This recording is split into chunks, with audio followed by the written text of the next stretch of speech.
Want to tidy up your TikTok followers? Let's remove them without blocking anyone. It's quick and easy. But first, don't forget to save this video for future reference.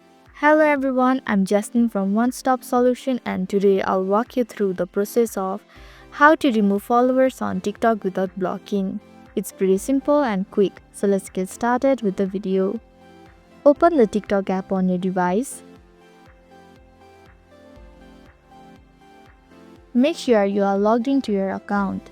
Tap the profile icon in the bottom right corner of your screen to open your profile.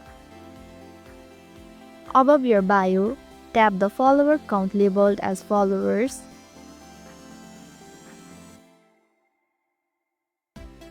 This will open your list of followers. Scroll through your followers to find the person you want to remove. Tap the three dots next to their name. A menu will appear with options, including Remove this follower. Tap Remove this follower. A confirmation message will appear again. Select Remove. This will remove them from your follower list, but they won't be notified and they won't be blocked. So this is how to remove followers on TikTok without blocking.